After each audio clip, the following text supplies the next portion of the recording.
Carta de Paulo aos Romanos, capítulo 5, versículo 1. Todos acharam? Vamos estar lendo aqui. Justificados, pois, mediante a fé, temos paz com Deus por meio de nosso Senhor Jesus Cristo. Vamos ler mais uma vez? Justificados, pois, mediante a fé, temos paz com Deus por meio de nosso Senhor Jesus Cristo. Amém? Irmãos, hoje eu queria estar meditando com vocês em cima do seguinte tema: o fim da guerra. O fim da guerra. Colocar aí na reposição, né? O fim da guerra. Todos nós já temos pleno conhecimento do que está acontecendo nesse momento lá no leste europeu. Uma guerra, né, sendo travada há mais de 10 dias entre a Rússia e a Ucrânia. E cada vez mais parece que as tensões aumentam, e junto com as tensões aumentando, aumenta também a nossa preocupação em relação a isso. Nós ficamos preocupados com o fim que isso pode levar, nós ficamos angustiados porque sofremos com o sofrimento daquelas pessoas que estão lá no meio dessa guerra. Com certeza, o seu coração, assim como o meu, fica muito entristecido, fica muito angustiado ao ver que tem muitas pessoas naquele lugar sofrendo, muitas pessoas perdendo os seus bens, muitas pessoas perdendo familiares e não sabendo o que mais vai acontecer no seu futuro. No 9º dia de guerra, foi contabilizado que já tinha pelo menos 300 civis mortos, né, sem contar com os soldados que foram mortos na guerra. 300 civis foram mortos. E nós nos sensibilizamos, nós sofremos com isso. A cada notícia que sai, nós ficamos cada vez mais preocupados. E o que é muito interessante nós observarmos, o que eu achei muito interessante, é como que essa guerra pegou muitas pessoas de surpresa. Não que pegou muitas pessoas de surpresa no sentido de que elas não sabiam que já estava rolando um atrito entre esses dois países, mas pegaram muitas pessoas de surpresa no sentido de que elas ficaram chocadas ao ver que realmente está acontecendo uma guerra. Para muitas pessoas isso foi chocante, porque muitas pessoas imaginaram que depois de uma pandemia, as pessoas iam se sensibilizar mais umas com as outras, e isso ia fazer com que se despertasse nos seres humanos mais humanidade, mais bondade, mais benevolência uns com os outros. Então, muitas pessoas ficaram chocadas com verem uma guerra em meio a uma pandemia. Por outro lado, muitas pessoas foram pegas de surpresa com a guerra, ficaram chocadas com a guerra, porque elas acreditam que nós chegamos a um determinado nível de moralidade, de civilização, aonde a guerra já não seria mais algo possível de acontecer. Existe uma ideia de que nós estamos em progresso.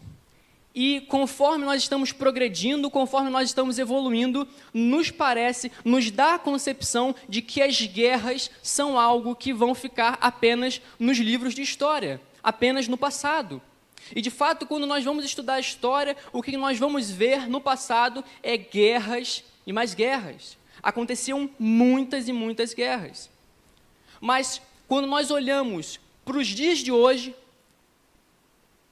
por mais que nós vemos guerras em menor proporção, em menor número, ainda assim há muitas guerras. Não é apenas guerra entre Rússia e a Ucrânia que está acontecendo nesse momento no mundo. Guerras recentes e guerras que ainda estão em andamento estão acontecendo além dessa. Há mais de 10 anos, há uma guerra civil na Síria. E essa guerra civil na Síria já deixou pelo menos 500 mil de mortos. Sendo mais da metade desse número civis. Segundo alguns veículos de comunicação, essa guerra, né, essa guerra civil na Síria, ela já começou em 2022, em alta tensão também.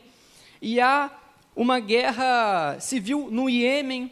Houve guerras, muitas guerras recentes no Afeganistão, que agora foi tomado pelo Talibã que, curiosamente, né, ironicamente, recomendou Rússia e Ucrânia para dialogarem e não usarem da guerra, enquanto que a própria população lá está morrendo de fome por causa da guerra que eles fizeram. Quando nós olhamos para Israel, a gente vai ver que Israel está em guerra, vira e mexe está em guerra com a Palestina. Ou seja, nós vemos guerras e mais guerras, seja uma guerra civil, uma guerra de um país com outro. O que nós podemos constatar é que a guerra nunca cessou. Nunca cessaram as guerras. E é nesse momento, com o coração amargurado, que muitas pessoas vão se perguntar: aonde está a bondade de Deus? Aonde está aquele que é onipotente, onipresente, onisciente e que ao mesmo tempo é alguém bom? Onde está esse Deus que possui esses 3 atributos, esse Deus que pode fazer com que tudo acabe num piscar de olhos, num estalar de dedos? Onde está a bondade desse Deus? Esse é o questionamento que muitas pessoas vão fazer, mas não apenas pessoas do mundo. Pessoas também convertidas, salvas em Cristo Jesus, podem se ver perguntando: por que Deus está permitindo essas coisas de acontecerem? Algumas pessoas vão dizer, diante desse enigma, vão simplesmente dizer que não existe um Deus, né, que Deus é um delírio da mente humana. Seria essa a opinião compartilhada pelo biólogo Richard Dawkins. Richard Dawkins, ele vai dizer que não existe Deus e ele coloca 100% da sua certeza nisso, dizendo que Deus não existe e que Deus é uma invenção da mente humana, mas ele fala que não existe Deus, mas se existe um Deus, e se existe o Deus da Bíblia, esse Deus, ele é mau. Esse Deus é egoísta, esse Deus, ele é sanguinário, esse Deus, ele é ciumento, esse Deus não é bom. Essa é a conclusão que chega Richard Dawkins. Outras pessoas mais razoáveis, que acreditam na possibilidade de Deus existir, não afirmam, dizem que não sabem se existe Deus ou não, mas acreditam na possibilidade. Essas pessoas vão se perguntar: peraí, mas realmente existe um Deus? Porque se ele existe, será que ele realmente é bom? Será que ele é bom e todo-poderoso ao mesmo tempo? Ou será que esse Deus não seria bom, mas também, ao mesmo tempo, seria mau? Será que não existiria ali alguma maldade em Deus? O fato é que, diante das tragédias, o homem se pergunta aonde está a bondade de Deus. Quando nós vemos tragédias, a primeira coisa que a gente pensa não é sobre a bondade de Deus. Muitas pessoas vão questionar a bondade do Senhor.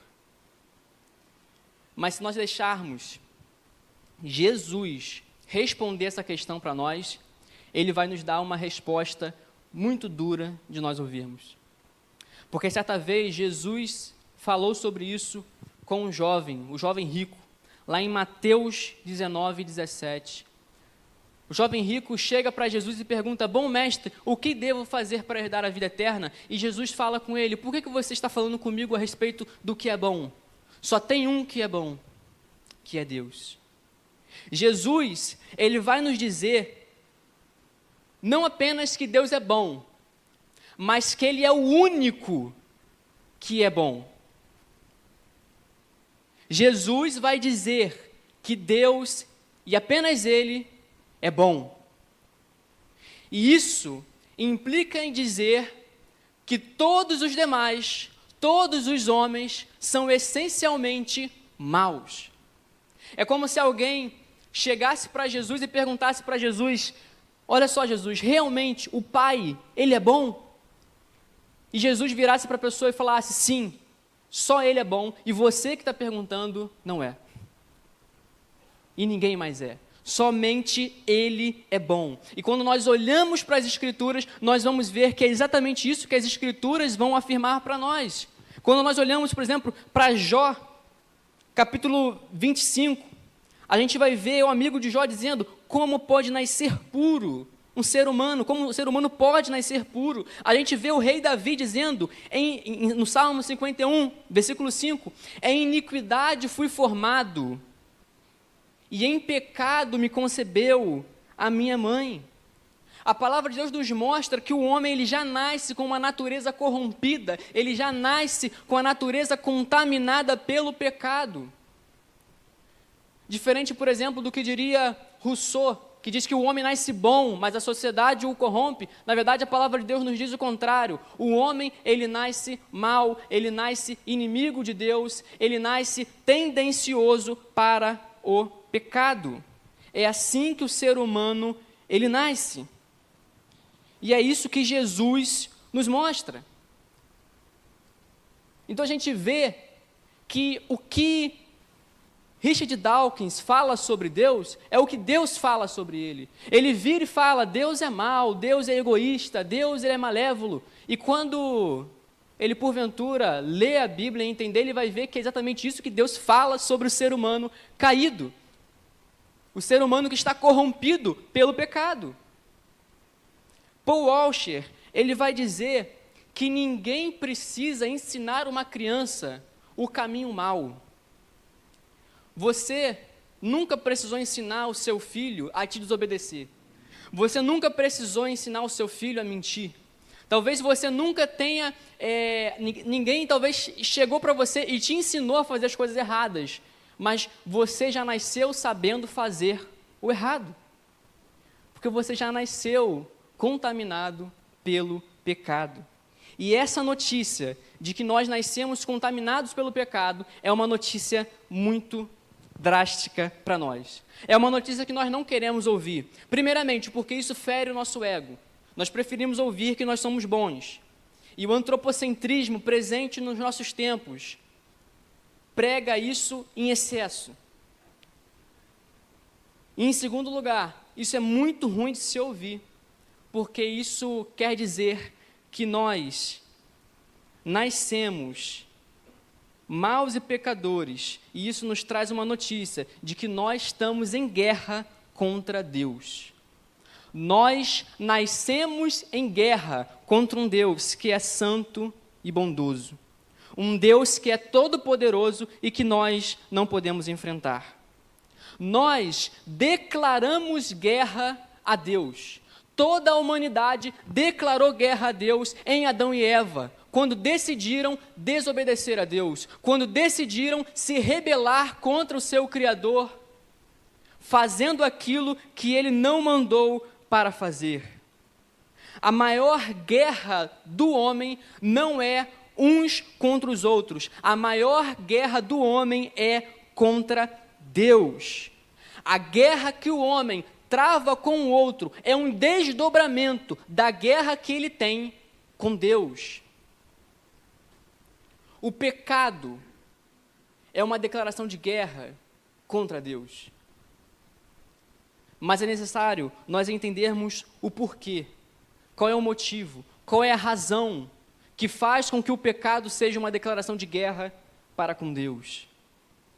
Se nós formos parar para analisar, a gente vai ver que toda guerra é uma questão que gira em torno da identidade. Toda guerra trata-se de uma questão que gira em torno da identidade. É basicamente o seguinte: você é X e eu sou Y. Você representa tais ideias que não são as mesmas que a minha. Você é isso, você é aquilo, e eu não sou. Por isso eu faço guerra contra você. Guerra é uma questão de identidade. Eu tenho uma identidade, você tem outra. Eu sou X, você é assado. Eu sou Flamengo, você é Botafogo. Basicamente isso. Quando nós olhamos para a guerra que está acontecendo no leste europeu, a gente vai ver que também tem disso. Porque era a Ucrânia se aproximando da OTAN, e a Rússia vira e fala, quem é essa galera da OTAN? Opa, representa outros interesses, representa outros objetivos, outra forma de pensar, não compactua com a minha identidade, é outra galera. Uma questão de identidade. As guerras da Idade Média, nós somos cristãos, vocês são muçulmanos, nós estamos em guerra contra vocês, por quê? Porque nós somos cristãos e vocês são muçulmanos, nossa identidade é diferente, as coisas não se encaixam. Guerra é uma questão de identidade. E quando nós olhamos para o que aconteceu na nossa vida espiritual, quando nós olhamos para o que aconteceu entre nós e o nosso Criador, a gente vai ver que o pecado nos trouxe a identidade de pecadores. E com a identidade de pecadores, nós já não temos mais nada a ver com o nosso Criador, que é santo, puro, perfeito, imaculado. O pecado, ele nos dá uma identidade que nos difere do nosso Criador. Estamos em caminhos opostos, estamos em times diferentes, agora os interesses são diferentes. E o homem já não quer mais seguir o mesmo caminho de Deus. Por isso que o pecado é uma declaração de guerra contra Deus. Os homens, eles guerreiam entre si porque antes não possuem paz com Deus. Os homens entram em guerra desde sempre porque nunca tiveram paz com o seu Criador. E eu sei que o que nós mais desejamos nesse momento é que venha a notícia de que a guerra terminou. Seria maravilhoso nós chegarmos em nossas casas e vermos uma notícia de que os soldados russos se cansaram e falaram, olha, cansamos de ser fantoche, cansamos de ser marionete, vamos todos nos abraçar, nos confraternizar e vamos todos viver em amor e harmonia. Seria maravilhoso, só que isso chega a beirar a utopia.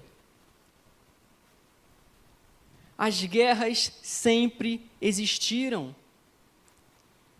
Mas, irmãos, talvez a gente não receba hoje a notícia de que essa guerra terminou, talvez a gente não receba amanhã, talvez nem nos próximos meses. Mas o que pode trazer conforto e alívio para o seu coração é que a maior guerra que você estava envolvido, a maior guerra que você não tinha força para lutar, a guerra que te condenaria à morte eterna, Deus enviou seu Filho para morrer por mim e por você, para nos trazer um tratado de paz para com Deus. A guerra que nós tínhamos para com Deus, Jesus Cristo veio para nos trazer paz entre nosso Deus. O Evangelho, ele é a boa notícia de que a nossa guerra com Deus chegou ao seu fim. Nós podemos estar em paz com Deus. Nós podemos estar em paz com os homens, porque temos paz com Deus. Isso quer dizer que a solução para as guerras é Jesus. Jesus é a única solução para a guerra que está acontecendo no leste europeu. Jesus é a única solução para a guerra que está acontecendo no Oriente Médio. Jesus é a única solução para a guerra que está acontecendo na sua vida. Jesus é a única solução e o sangue dele derramado na cruz, o seu sangue é o que carimba essa declaração de paz ao nosso favor em relação a Deus. Aqui, no versículo que nós lemos, Romanos capítulo 5, versículo 1, Paulo está falando desse momento em que agora nós podemos experimentar paz com Deus através de Jesus Cristo. Só que lá no capítulo 3, o apóstolo Paulo, ele vai estar falando da nossa condição miserável, de quando nós não tínhamos paz, de quando nós éramos inimigos de Deus. E aí ele vai dizer para nós algo muito interessante, que eu queria ler aqui junto com vocês, está em Romanos capítulo 3, versículo 9 ao 18. Vou pedir para o Daniel colocar Romanos capítulo 3, do versículo 9 ao 18.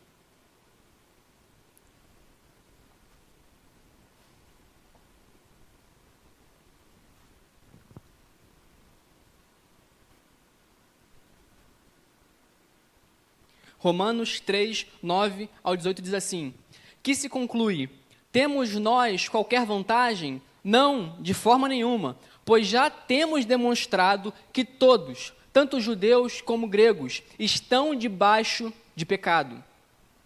Como está escrito, não há justo, nenhum sequer. Não há quem entenda, não há quem busque a Deus.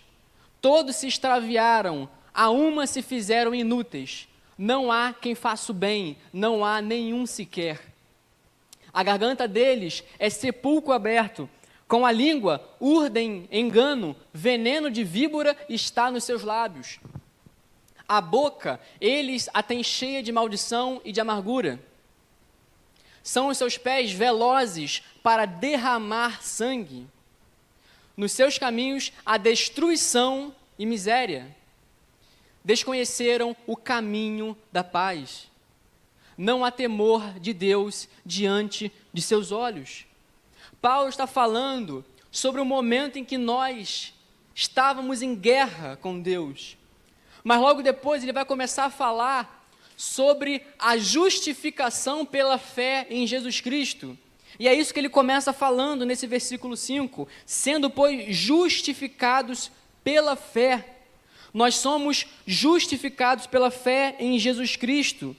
Isso nos mostra não apenas que a guerra entre nós e o nosso Criador acabou, mas mostra também que nós fomos justificados, nós fomos perdoados pelos crimes que nós cometemos. Geralmente, quando acaba uma guerra, algum país acaba sendo duramente penalizado, como aconteceu na Primeira Guerra Mundial com a Alemanha. Aquele país, um país penaliza o outro. Mas na nossa guerra contra Deus, Ele nos envia o seu Filho para que essa guerra cesse. E ao invés de alguma forma nos castigar, Ele apaga, Ele nos absorve dos crimes que nós cometemos. E do nosso passado, Ele não se lembra mais. Nós passamos a ser filhos amados de Deus. Nós voltamos à condição original que Deus nos criou. E agora nós temos paz com o nosso Deus. Só que, tendo paz com Deus, não significa que as guerras cessaram. Porque quem está em paz com Deus, está em guerra com o mundo. Porque agora, novamente, com a identidade de filhos de Deus, não podemos compactuar com aquilo que é das trevas. Não conseguimos compactuar com aquilo que é pecaminoso. Por isso, nós estamos em guerra contra o mundo. Agora estamos em guerra contra as coisas do mundo. Paulo ele diz em Efésios que a nossa luta, ela não é contra a carne, contra sangue, mas é contra os principados e as potestades. Também isso é uma questão de identidade. Nós olhamos para o mundo, nós não nos identificamos com aquilo e nós fazemos guerra contra o mundo. John Piper, ele fala isso. Ele fala, faça guerra, mas não guerra contra as pessoas. Faça guerra contra tudo aquilo que se opõe ao reino de Deus. Afinal de contas, você é um soldado de Jesus Cristo. Faça guerra contra o seu velho eu, faça guerra contra o pecado, faça guerra contra as ideologias de Satanás que vêm para ferir os princípios da palavra de Deus. Temos que fazer guerra contra o mundo. E fazemos guerra contra o mundo amando as pessoas. Fazemos guerra contra o mundo evangelizando as pessoas. Fazemos guerra contra o mundo agindo com as pessoas assim como Jesus agiu. Porque, afinal de contas, Jesus é a solução para a guerra.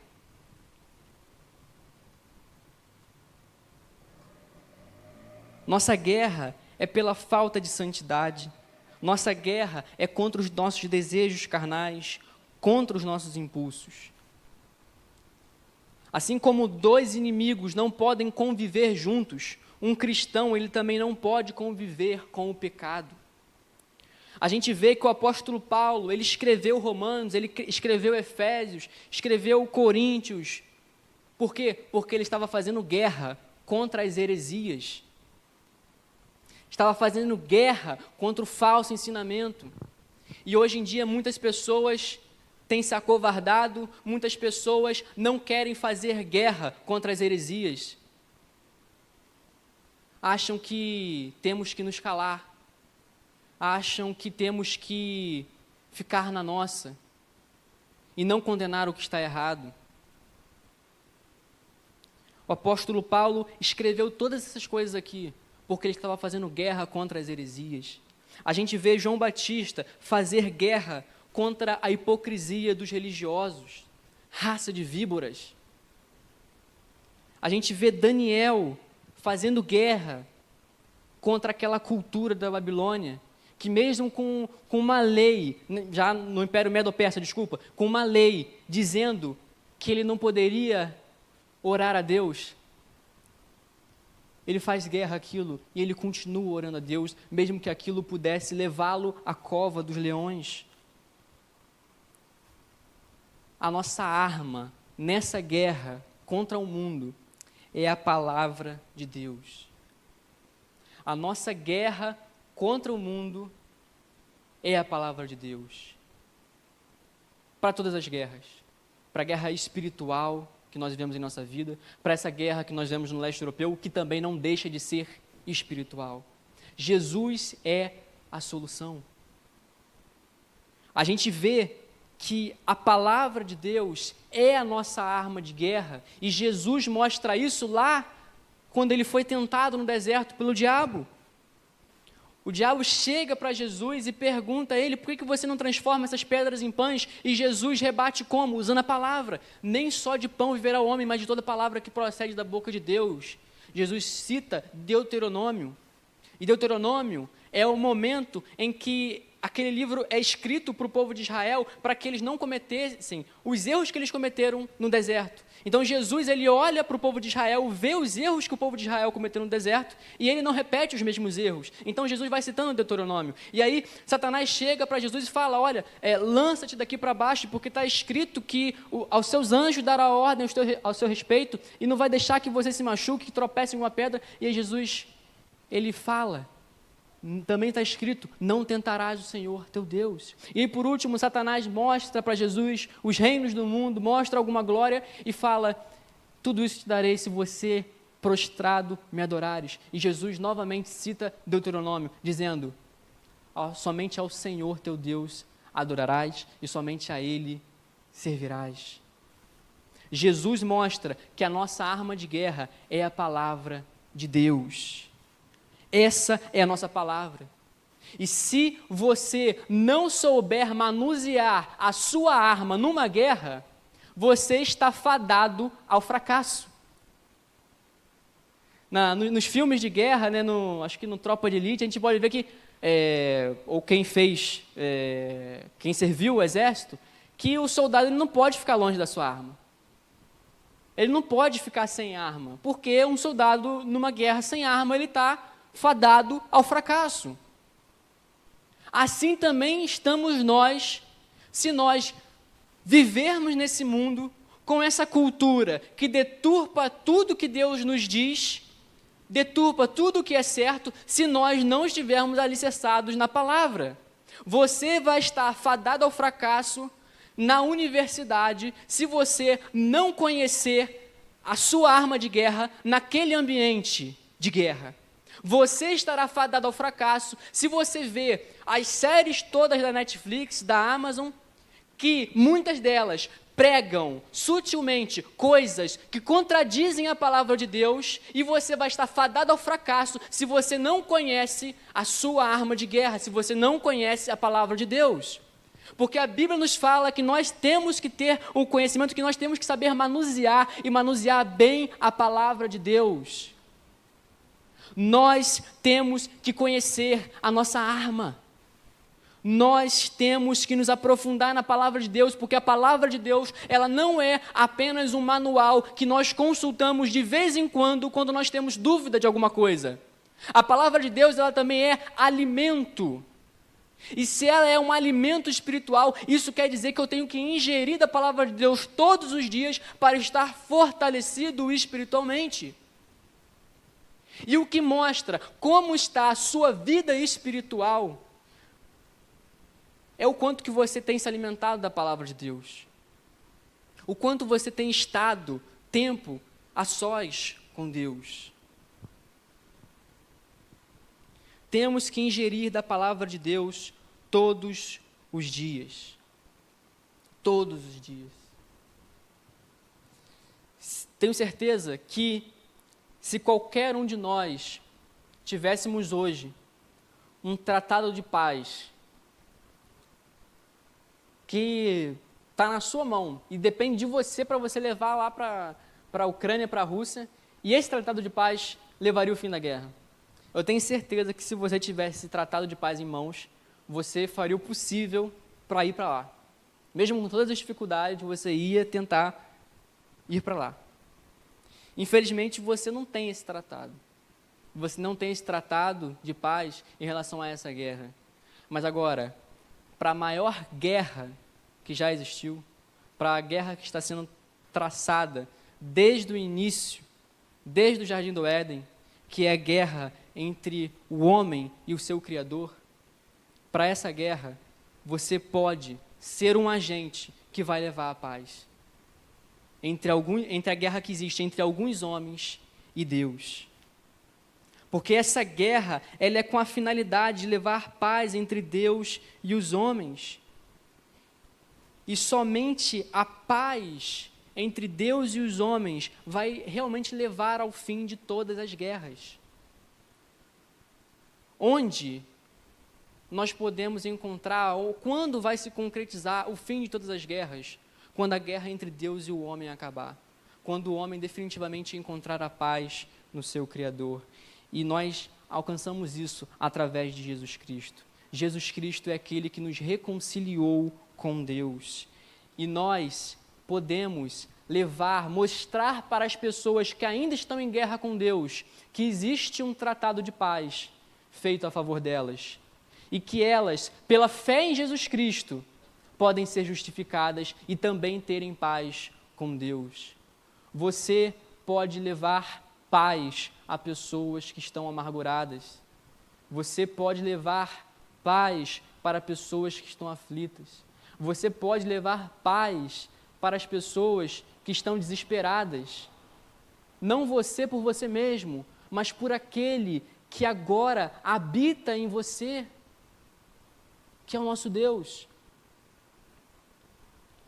As guerras de todo o mundo chegarão ao fim quando o homem tiver paz com Deus.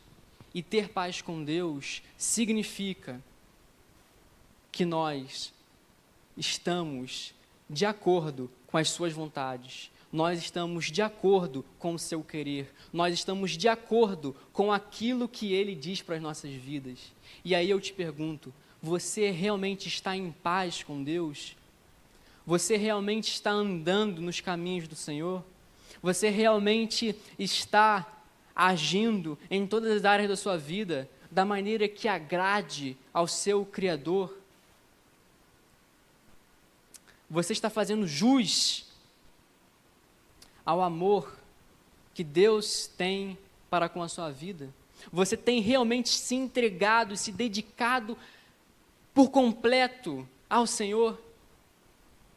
Meu querido, enquanto isso soar para você como algo que é um sacrifício, isso significa que você ainda tem muito a caminhar na sua vida com Deus. Porque quando nós estamos realmente em paz com Deus, a santidade não é um sacrifício, a santidade é um prazer. As coisas de Deus passam a ser as coisas mais agradáveis que se pode experimentar. Quando estamos em paz com Deus, não queremos agradar ninguém mais do que Ele próprio. Não nos importamos mais com o que o mundo vai dizer, com o que o mundo vai pensar ao nosso respeito. Queremos apenas agradar o nosso Criador, porque foi Ele quem nos deu vida, foi Ele quem nos deu fôlego, foi Ele que fez tudo por nós, e é nele que nós encontramos uma razão de existência, uma razão por existir, somente em Deus. Que você possa buscar o seu Criador, porque somente nele você vai se deleitar nessa paz, somente nele o seu coração estará em paz. O mundo pode estar desmoronando à sua volta, mas você terá paz em seu coração se você estiver em paz com Deus. O próprio apóstolo Paulo, irmãos, que escreveu isso aqui em Romanos, lá em Filipenses, ele escreve uma carta que é conhecida como a Carta da Alegria. E o apóstolo Paulo escreve a Carta da Alegria quando ele estava num resort, numa praia, quando ele estava comemorando algum momento bom da vida dele? Não. O apóstolo Paulo escreve a Carta da Alegria dentro de uma prisão, sozinho, sendo condenado por um crime que ele não cometeu. As circunstâncias não abalaram a paz que ele tinha no seu coração. E por isso, ele não só estava alegre, como incentivava outros a também estarem alegres. Irmãos, que nós possamos hoje, na ceia do Senhor, celebrar a paz que nós temos com o nosso Criador. Porque se não fosse o sacrifício de Jesus por nós, nós estaríamos fadados a uma guerra que nos levaria à morte e à morte eterna. Por isso, vamos dar graças ao nosso Deus. Amém? Senhor meu Deus, nós queremos te agradecer, porque o Senhor foi benevolente, Deus, para conosco.